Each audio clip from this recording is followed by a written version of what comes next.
বন্ধুরা, তোমরা সবাই ভালো আছো তো? আমিও ভালো আছি। আজকে আমি তোমাদের অনলাইন ক্লাসে আইসিটি বিষয়ের চতুর্থ অধ্যায়ে আমার হিসাব এবং লেখালেখি অধ্যায়ে নিয়ে আলোচনা করব। গত ক্লাসে একটি পাঠ নিয়ে আলোচনা করা হয়েছিল, সেটা হচ্ছে যে আইসিটি ব্যবহার করে কীভাবে লেখালেখি কাজগুলোকে সহজ করা যায় এবং যে ফরম্যাটিং টেক্সটের কাজগুলো কীভাবে করা যায় এই পর্যন্ত আলোচনা হয়েছে। আজকে আমি তোমাদের লেখালেখি সাজসজ্জা কীভাবে করা যায় এগুলো নিয়ে আলোচনা করব।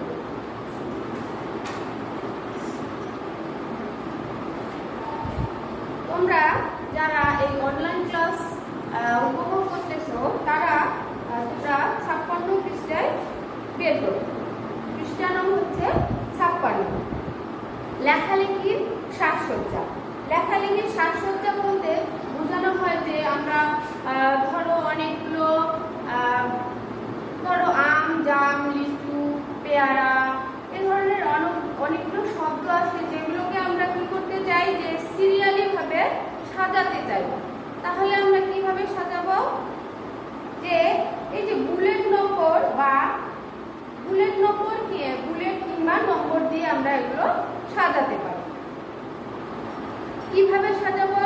যে এটা আমাকে কি করতে হবে, যে কোথায় যেতে হবে, যে হোম মেনুতে যেতে হবে, সেখান থেকে প্যারাগ্রাফে যেতে হবে। প্যারাগ্রাফে আমরা কি করব, ওখানে বুলেট নম্বর দেওয়া আছে, সেখানে গিয়ে আমরা এটা করতে পারি।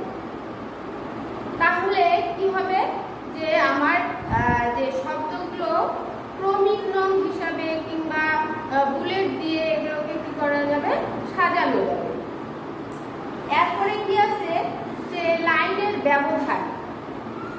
আমরা জানি যে লেখাকে ভালো বা সুন্দর করে সাজানোর জন্য, লেখাগুলোকে উপস্থাপন করার জন্য আমাদের নির্দিষ্ট একটা ব্যবধান থাকে। এক লাইন থেকে আরেক লাইনে লেখার ব্যবধান, সেটা বিভিন্ন ধরনের লেখার বিভিন্ন স্পেস দিতে হয়। এখানে আমরা এটা কিভাবে করব, আইসিটি ব্যবহার করে যে একটা বাক্য থেকে নিচের বাক্যর যে কতটুকু আমরা ব্যবধান দিব তা আমরা এটা আইসিটির মাধ্যমে করতে পারি। তাহলে সেখানে আমি কি করে করব, এখানেও একই রকম ভাবে হোম মেনুতে যাওয়ার পরে কি করব, প্যারাগ্রাফে যাব, সেখানে লাইন স্পেসিং দেওয়া আছে। লাইন স্পেসিং এ ক্লিক দিলে আমার যে ইচ্ছে মতো আমি লাইন স্পেসিং করতে পারি। আরেকটা কি করতে পারি, যে লেখালেখির সাজসজ্জা, যে টেবিল বা সারণী যোগ করা। কিভাবে আমরা করব, এগুলো আমরা নিয়ে আজকে আলোচনা করব। তাহলে প্রথমে আমরা কি করব, বুলেট বা নম্বর। প্রথমে হচ্ছে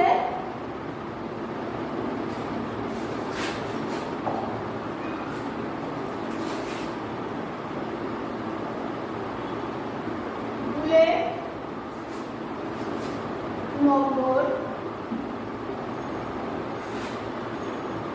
ও লাইন স্পেসিং বা লাইনের ব্যবধান।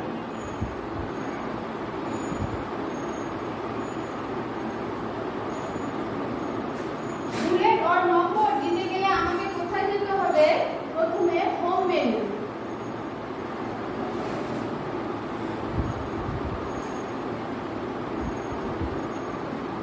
হোম মেনু থেকে কোথায় যাব, প্যারাগ্রাফ।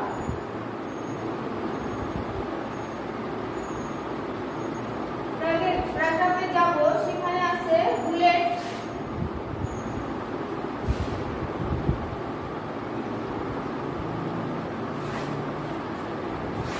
বুলেট অথবা নাম্বার।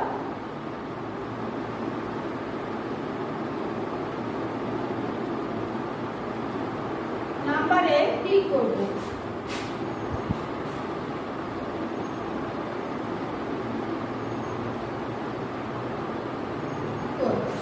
এরপরে লাইনের ব্যবধান আমরা কিভাবে নির্ধারণ করব, ক নম্বরে হচ্ছে লাইনের ব্যবধান করতে গেলে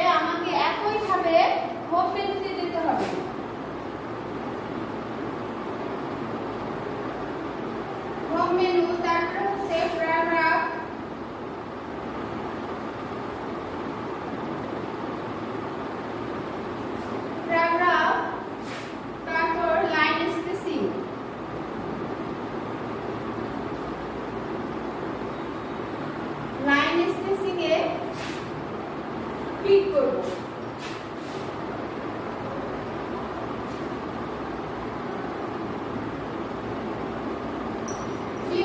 এভাবে আমরা কি করতে পারি, একটা লেখাকে ক্রমিক অনুযায়ী, ক্রমিক বা বুলেট অনুযায়ী কি করতে পারি, সাজাতে পারি, সিরিয়াল করতে পারি। আরেকটা কি করব, যে লাইন স্পেসিং, লাইন স্পেসিং এর মাধ্যমে কি করব, এক লাইন থেকে আরেক লাইনের যে ব্যবধান কতটুকু হবে এটা আমরা নির্ধারণ করতে পারি। তাহলে আমরা কি করব, বুলেট নম্বর ও লাইনের ব্যবধান। যদি আমরা বুলেট নম্বর দিতে যাই তাহলে প্রথমে আমরা কোন মেনুতে যাব, হোম মেনুতে যাব, তারপরে প্যারাগ্রাফে যাব, যাওয়ার পরে বুলেট নম্বরে ইচ্ছে মতো পছন্দ করে আমরা কি করব, ক্লিক করব। এটা হচ্ছে তোমাদের বুলেট নম্বর দেওয়ার জন্য। এরপরে আমরা কি করব, লাইন স্পেসিং, লাইনের ব্যবধান, যে এক লাইন থেকে আরেক লাইনের ব্যবধান করতে গেলে আমরা কোথায় কোথায় যাব, আমরা হোম মেনুতে যাব প্রথমে, তারপরে প্যারাগ্রাফে যাব, এরপরে লাইন স্পেসিং এ ক্লিক করব। এভাবে আমরা লাইনের ব্যবধান এবং বুলেট নম্বর দিয়ে সাজাবো, লেখাটাকে সাজাবো। তো আমি আজকে তোমাদের লিখে দেখালাম, যে এগুলো লিখে দেখালাম। এখন আমি কি করব, যে ব্যবহারিক ভাবে তোমাদের এগুলো কিভাবে করা যায় সেগুলো একটু নিয়ে আমি তোমাদের দেখাবো, সেগুলো একটু দেখাবো। দেখো তোমরা,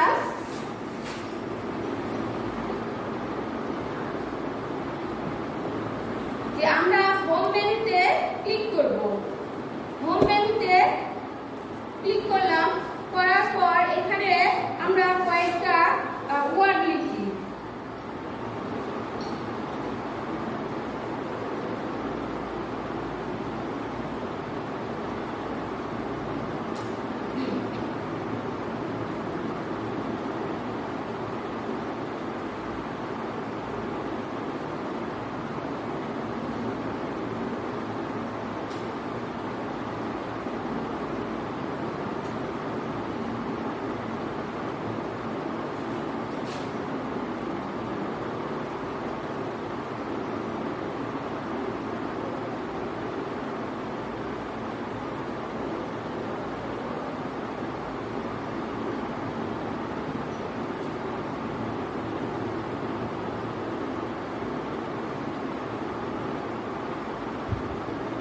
আমরা এখানে লিখছি যে ম্যাঙ্গো, বানানা, পাইনাপেল।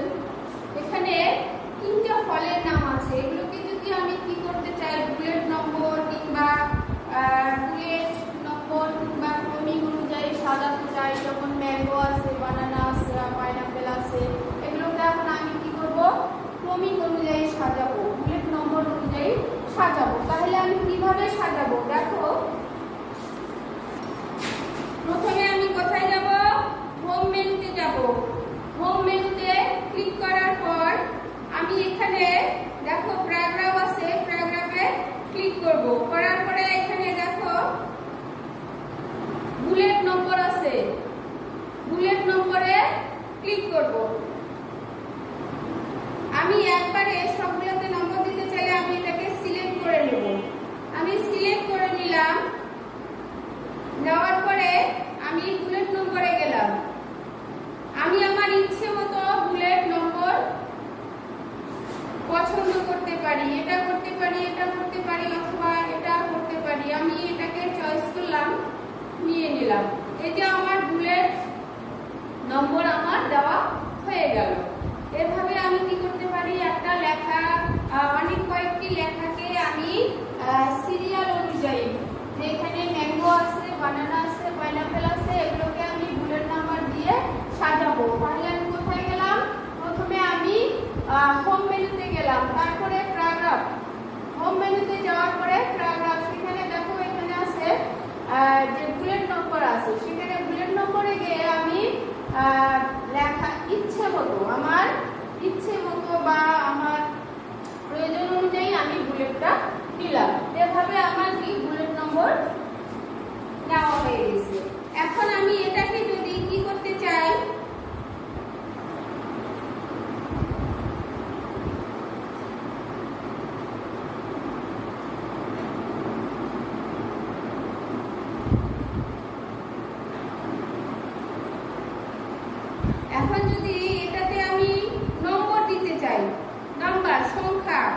যে 1 2 3 বা 1 2 3 দিতে চাই, তাহলে আমি এটাকে আগে সিলেক্ট করে নেব। নেওয়ার পরে এখানে নাম্বারে যাব আমি।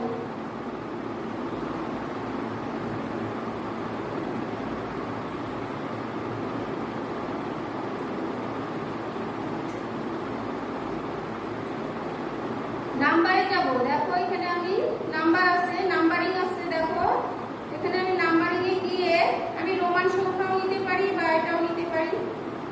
এই যে আমার নাম্বার বসে গেল। এইভাবে আমি বুলেট বা নাম্বার বসাতে পারি। এরপরে দেখো আমরা একটা লেখা থেকে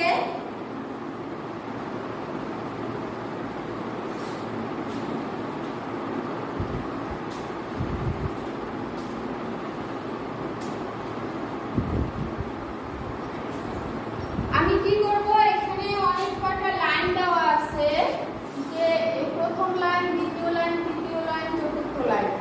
এই 4 লাইন থেকে আমি কতটা ব্যবধান দিব, স্পেসিংটা কতটুকু দিব, এখান থেকে এটার স্পেসিংটা আমি কতটুকু দিব, তাহলে আমি কিভাবে করব। দেখো যে এই লেখাটাকে আমি প্রথমে আগে সিলেক্ট করব।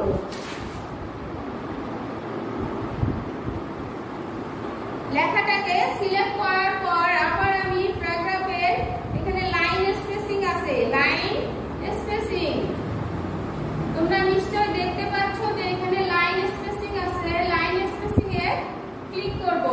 করার পরে এখানে পয়েন্ট দেওয়া আছে, এখানে যে ইয়াটা দেওয়া আছে লাইন স্পেসিং, এটা হচ্ছে 1.15। আমরা এর ইয়াটা লাইন স্পেসিংটা বাড়াতে গেলে আমাকে এগুলো নিতে পারি, কিংবা কমাতে গেলে এটাতে দিতে পারি। তাহলে আমি যদি বেশি করি তাহলে আমরা এটাতে যাই কিংবা এটাতে যাই, দেখি।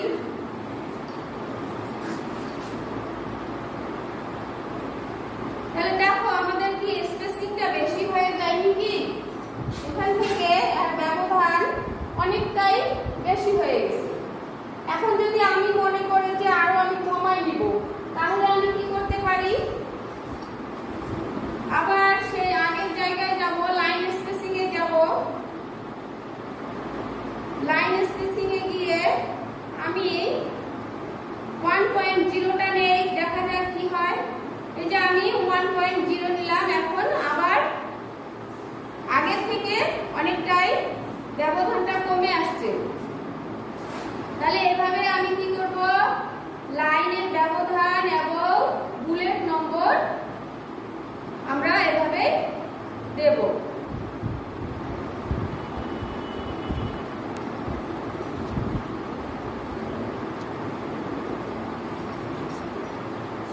তবে আশা করি মনে হয় তোমাদের যে মনে যে আমি এখানে বোর্ডে লিখে দিলাম এবং এখানে আমি দেখালাম যে কিভাবে এই লাইন স্পেসিং কিংবা বুলেট নম্বর দিতে হবে, তোমরা নিশ্চয়ই বুঝেছো। শুধু বুঝলেই হবে না, তোমাদের কি করতে হবে, পরবর্তীতে এই বই দেখে দেখে কিংবা তোমাদের কারো বাসায় যদি ল্যাপটপ থাকে তাহলে এগুলো তোমাদের প্র্যাকটিস করতে হবে, তাছাড়া কিন্তু মনে থাকবে না। এটুকুই আজকে, এটুকুই। পরের ক্লাসে দেখি আগামীতে আমি যদি তোমাদের টেবিল বা সারণী যোগ করা বা পিকচার যোগ করা এগুলা নিয়ে আলোচনা করব। আজকে এই পর্যন্তই। তোমরা এটা কিন্তু ভালো করে বাড়িতে দেখবে। ধন্যবাদ সবাইকে।